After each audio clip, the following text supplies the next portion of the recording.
त्रयोदशः पाठः अमृतं संस्कृतम।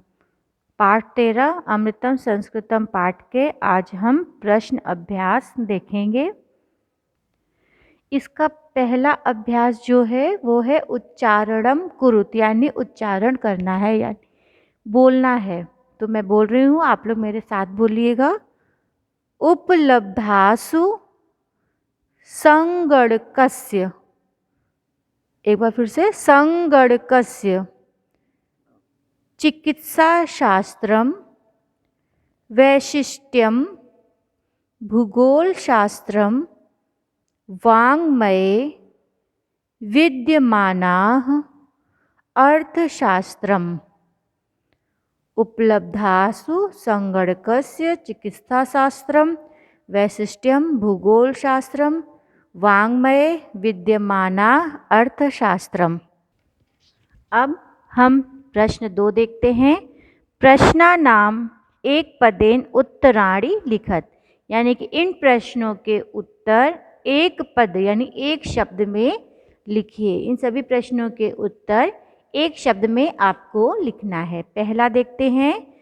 का भाषा प्राचीनतमा। का भाषा प्राचीनतमा मतलब कि कौन सी भाषा जो है वो सबसे प्राचीन है। तो ये आपको सबको पता होना चाहिए कौन सी भाषा सबसे प्राचीन है। तो उत्तर हो जाएगा संस्कृत भाषा। दूसरा है शून्यस्य प्रतिपादनम कः अकरोत्, अर्थात शून्य का प्रतिपादन किसने, का मतलब किसने अकरोत् किया था। शून्य की खोज किसने की थी। तो शून्य से प्रतिपादनम यानी शून्य की खोज आर्यभट्ट ने की थी। तो उत्तर हो जाएगा आर्यभट्टः। कौटिल्येन रचितम शास्त्रम किम।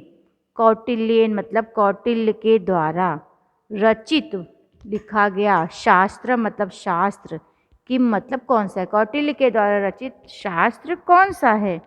तो उत्तर हो जाएगा कौटिल्य के द्वारा रचित जो शास्त्र है वो क्या है, अर्थशास्त्रम, अर्थात अर्थशास्त्र की रचना कौटिल्य ने की थी। तो यहाँ अर्थशास्त्रम हो जाएगा। अगला है कस्या भाषायाः काव्य सौंदर्यम अनुपमम। कस्या मतलब कौन सी, कौन सी भाषा का, कस्या भाषा या किस भाषा का काव्य सौंदर्य अनुपम है। किस भाषा का काव्य सौंदर्य अनुपम है यानी अनोखा, सबसे अच्छा है। तो कौन सी भाषा का काव्य सौंदर्य सबसे अच्छा है। तो वो है संस्कृत भाषा। तो उत्तर हो जाएगा संस्कृत भाषायाः।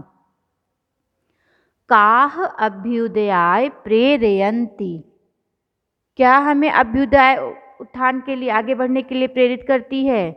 हमने बुक में पढ़ा था सूक्तियाँ, छोटी छोटी सूक्तियाँ जो होती है ना, वो अभ्युदय के लिए प्रेरित करती है। तो उत्तर हो जाएगा सूक्तयः। अब इसको हम लिख के देखते हैं। ये देखिए यहाँ पर मैंने उत्तर लिख दिया है। का भाषा प्राचीनतम, संस्कृत भाषा। ये उत्तर में लिखोगे आप, प्रश्न ये लिखोगे, उत्तर ये। शून्य से प्रतिपादनम कः अकरोत्, आर्यभट्ट। ये प्रश्न, ये उत्तर। कौटिल्येन रचितम शास्त्रम किम, अर्थशास्त्रम। कस्या भाषाया काव्य सौंदर्यम अनुपमम, संस्कृत भाषाया। का अभ्युदयाय प्रेरयन्ति, सूक्तया अभ्युदयाय प्रेरयन्ति। अब हम आते हैं प्रश्न नंबर 3 पर। प्रश्न नंबर 3 है प्रश्नानाम उत्तराणि एक वाक्येन लिखत। अभी तक क्या था इसमें, एक पदेन है ना, यहाँ पर एक पद में लिखना था, लेकिन अब क्या है, प्रश्नों के उत्तर आपको एक वाक्य में लिखना है। इसमें हम पहला प्रश्न देखते हैं। पहला प्रश्न है संगणकस्य कृते, संगणकस्य मतलब कंप्यूटर के लिए, सर्वोत्तमा भाषा का। सर्वोत्तमा भाषा कौन सी है, यानी कंप्यूटर के लिए कौन सी सबसे उत्तम भाषा है। दूसरा प्रश्न, पहले प्रश्न देखते हैं फिर हम उत्तर देखेंगे। तो कौन सी भाषा सर्वोत्तम है, संस्कृत भाषा है ना सर्वोत्तम। संस्कृत जो है वो सबसे सर्वोत्तम भाषा है। आगे पहले देखते हैं फिर उत्तर देखते हैं। संस्कृतस्य वाङ्मयं कै समृद्धस्ति। संस्कृत का वाङ्मय यानी साहित्य जो है, संस्कृत साहित्य किससे समृद्ध है। तो वेद से, पुराण से, नीति शास्त्र से, चिकित्सा शास्त्र आदि से समृद्ध है। संस्कृतम किम शिक्षयति, यानी संस्कृत हमें क्या सिखाती है, ये प्रश्न है। तो हमें क्या सिखाती है? सभी के साथ अपनेपन का व्यवहार करना सिखाती है। फिर अगला है अस्माभि संस्कृतम किमर्थम पठनीय, हमें संस्कृत किस लिए पढ़ना चाहिए? तो समाज के, मनुष्य और समाज के शुद्धि के लिए, परिष्कराय मतलब शुद्धि के लिए हमें संस्कृत भाषा पढ़नी चाहिए। अब इसके उत्तर देखते हैं। ये देखिए, इसमें सारे उत्तर दिए हैं। ये सारे प्रश्न का अर्थ आपको समझ में आ गया होगा। अब हम उत्तर देखिए, समझते हैं। पहला था संगणकस्य कृते सर्वोत्तमा भाषा का। तो संगणकस्य कृते जो है संस्कृत बोला था, तो संस्कृतम संगणकस्य कृते सर्वोत्तमा भाषा। ठीक है। अगला है संस्कृतस्य वाङ्मयं कै समृद्ध अस्ति, यानी संस्कृत का वाङ्मय किससे समृद्ध है? तो संस्कृतस्य वाङ्मयं वेद पुराण नीतिशास्त्र चिकित्सा शास्त्राभिधिश्य समृद्धम अस्ति, यानी संस्कृत का वाङ्मय, संस्कृत जो साहित्य है वो वेद पुराण नीति शास्त्र चिकित्सा शास्त्र आदि से समृद्ध है, अस्ति है। अगला है संस्कृतम किम शिक्षयति, संस्कृतम सर्वभूतेषु सभी के साथ आत्मवत, यानी कि अपनेपन का व्यवहारम कर तुम शिक्षयति, व्यवहार करना सिखाती। संस्कृत भाषा सभी के साथ अपनेपन का व्यवहार करना सिखाती है।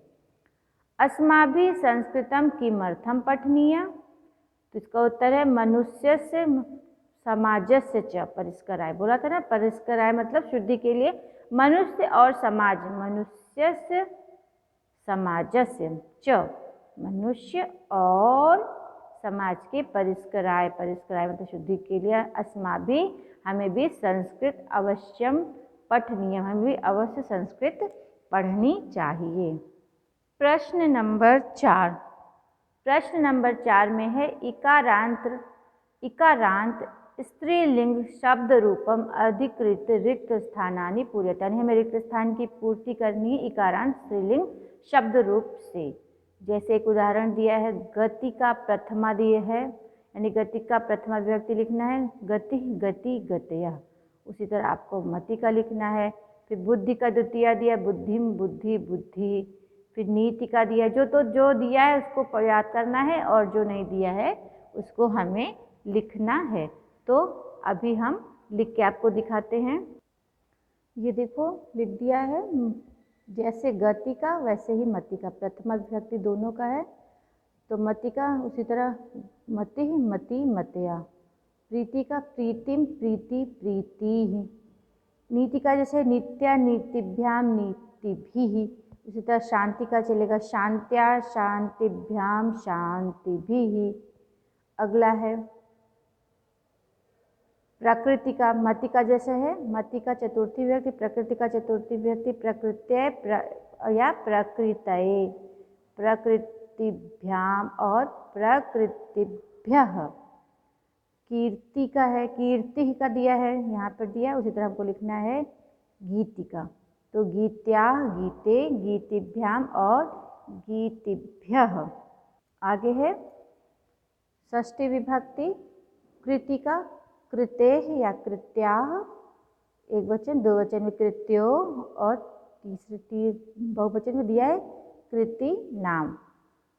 भीति का भीतो दिया है, भीत्याम भीत्यो भीतिषु, और संबोधन कारक में हेमते हेमति हे मतयः, यानी कि जितने भी स्त्रीलिंग इकारांत होंगे, यानी जिनका अंत ई से आ रहा है, छोटी ई से, देखो सब में छोटी की मात्रा लगी है। अगर हम देखें तो मति में भी छोटी की मात्रा, भीति में भी छोटी ई, लास्ट में छोटी की मात्रा, यानी इकारांत, यानी जिसमें ई से छोटी की मात्रा लास्ट अंतिम अक्षर में लग रही है तो वो इकारांत स्त्रीलिंग आएगा। तो ये सारे के रूप एक जैसे ही चलेंगे। अब हम आ जाते हैं प्रश्न नंबर 5 पे। रेखांकितानि पदानि अधिकृत्य प्रश्न निर्माणम कुरुते, यानी प्रश्न बनाना है लेकिन रेखांकित पदों को ध्यान में रखते हुए। यहाँ पे जो रेखांकित पद हैं उनको ध्यान में रखकर हमें प्रश्न निर्माण करना है। ये हम कई बार कर चुके हैं, ये इसलिए आपको ज़्यादा कठिन नहीं पड़ेगा। तो पहला देखते हैं, संस्कृते ज्ञान विज्ञानयोः निधि सुरक्षितोऽस्ति। तो यहाँ पर हम निधि की जगह क्या लगा दें कि उत्तर में निधि आ जाए, तो हम लगा देंगे संस्कृते ज्ञान विज्ञानयोः का सुरक्षोऽस्ति, सुरक्षितोऽस्ति, यहाँ पे आ जाएगा का। दूसरा है, संस्कृत में संगणकस्य कृते सर्वोत्तमा भाषा, यानी कि वही कंप्यूटर के लिए सर्वोत्तम भाषा है। तो कंप्यूटर को हटाना है कि संस्कृत किसके लिए हम क्या लिखेंगे, कस्य, है ना, संगणकस्य हटा के कस्य कर देंगे। तो संस्कृत में कस्य कृते सर्वोत्तम भाषा, सर्वोत्तमा भाषा, यानी संस्कृत किसके लिए सर्वोत्तम सबसे उचित भाषा है। शल्य क्रियायाः वर्णनम संस्कृत साहित्य अस्ति, यानी कि शल्य क्रिया का वर्णन संस्कृत साहित्य में है। तो संस्कृत साहित्य हटा के उसको प्रश्न पूछना है, तो शल्य क्रिया का वर्णन किस में है, तो किस्मिन के लिए हो जाएगा कस्मिन, यहाँ पर आ जाएगा कस्मिन। वरिष्ठान प्रति अस्माभिः प्रियम व्यवहर्तव्यम, तो यहाँ पर वरिष्ठ मतलब बड़े लोगों के प्रति हमें प्रेम पूर्वक व्यवहार करना चाहिए। तो हम हटाएंगे तो यहाँ किसके प्रति हमें प्रेम पूर्वक व्यवहार करना चाहिए, तो किसके लिए हो जाएगा कान, यहाँ पर आ जाएगा कान प्रति अस्माभिः प्रियम व्यवहर्तव्यम। देखते हैं अब, ये हमें पूरी लाइन लिखनी है, ऐसा नहीं कि हम सिर्फ का, कस्य, कस्मिन और कान कर दें, हमें पूरा लिखना रहेगा। संस्कृते ज्ञान विज्ञानयोः का सुरक्षितोऽस्ति, संस्कृत में कस्य कृते सर्वोत्तमा भाषा, शल्य क्रियायाः वर्णनम कस्मिन् अस्ति, कान प्रति अस्माभिः प्रियम व्यवहर्तव्यम। इस तरह से हम यहाँ पर जो अंडरलाइन है उनको हटाकर ये शब्द लिख के प्रश्न उत्तर बनाएंगे और सारे पूर्ण विराम को हटाकर वहाँ पर हम प्रश्नवाचक चिन्ह लगाएंगे। इस बात का भी ध्यान रखना है। अब दोबारा से खाली जगह भरना है। प्रश्न नंबर जो 6 है, प्रश्न नंबर 6 में हमें उदाहरण के अनुसार पदों को विभक्ति और वचन लिखने हैं। जो पद दिए हुए हैं, ये पद दिए हुए हैं, इनकी विभक्ति और वचन हमें लिखने हैं। कौन कौन से दिए, जैसे संस्कृते षष्ठी एक वचन है ना, यानी कि इसमें पहचानना है कि ये कौन सी विभक्ति है और कौन सा वचन है। तो हमें गति, नीतिम, सूक्त्या, शाक्त्या, प्रीत्य, मतिषु, ठीक है।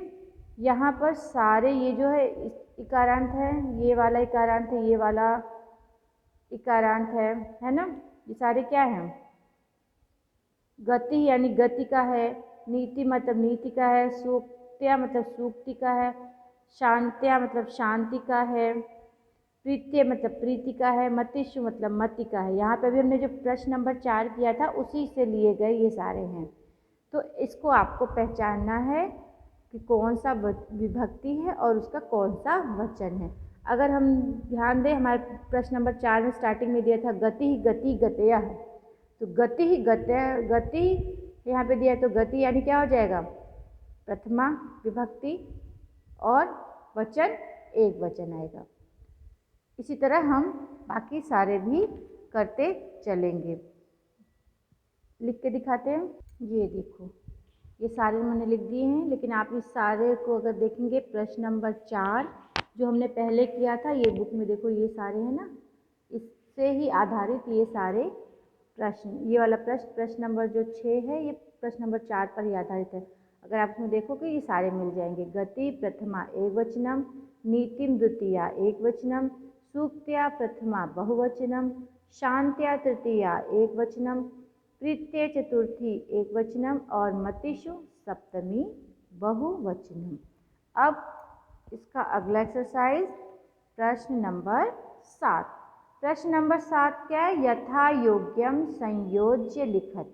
यथा योग्यम यानी कि एक खंड का दिया है, खंड का यानी 2 पार्ट दिए हैं, इनको आपस में मिलाना है, यानी सही वर्ड के सामने, सही लाइन के सामने दूसरी लाइन मिलानी है, यानी मैच द कॉलम जैसे आप लोग करते हो उसी तरह यहाँ पर भी करना है।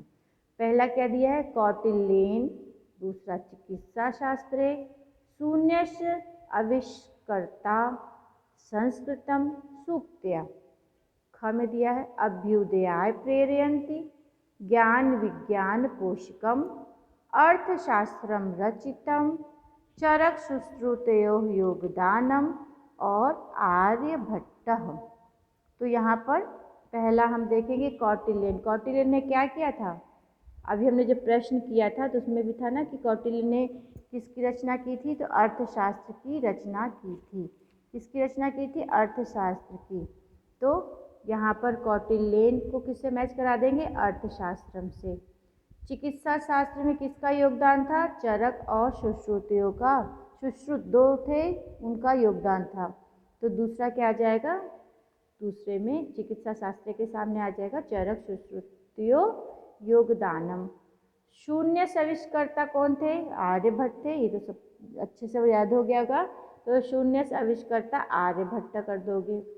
संस्कृतम, संस्कृत क्या है, ज्ञान और विज्ञान की पोषक है, संस्कृतम ज्ञान विज्ञान पोषकम, ये करोगे। और लास्ट में सूक्त्य, सूक्त क्या करते हैं, हमें अभ्युदय प्रेरयन्ति, अभ्युदय के लिए प्रेरित करते हैं। अब इसको हम मैचिंग करते हैं। ये देखो मैच कर दिया मैंने, कौटिल्येन अर्थशास्त्रम रचितम, चिकित्सा शास्त्रे चरक सुश्रुतयो योगदानम, शून्य आविष्कर्ता आर्यभट्ट, संस्कृतम अभ्युदयाय प्रेरयन्ति, सूक्त्य ज्ञान विज्ञान पोषकम। इसके बाद लास्ट में अगले पेज पर हम देखते हैं, यहाँ पर ध्यातव्यम दिया, यानी कि याद रखने के लिए दिया है कि ये सारी चीज़ें जो दिए, पंचमी षष्ठी विभक्ति, ये सारे बताए कि किस तरह से चलेंगे। साथ ही यहाँ पर कुछ शब्द दिए हैं, है ना, जो संस्कृत में हैं, जिसकी इंग्लिश दी है, कि इन सबको भी आपको याद तो नहीं करना, लेकिन आप पढ़ सकते हैं। गणित शास्त्रम यानी मैथ्स है, चिकित्सा शास्त्रम यानी मेडिकल है, वास्तुशास्त्र है, रसायन शास्त्र है, ज्योतिष शास्त्र है और विमान शास्त्र। ये सारे जो संस्कृत में शास्त्र हैं उनके बारे में यहाँ पर बताया गया। इस तरह से इस पाठ का प्रश्न अभ्यास समाप्त होता है।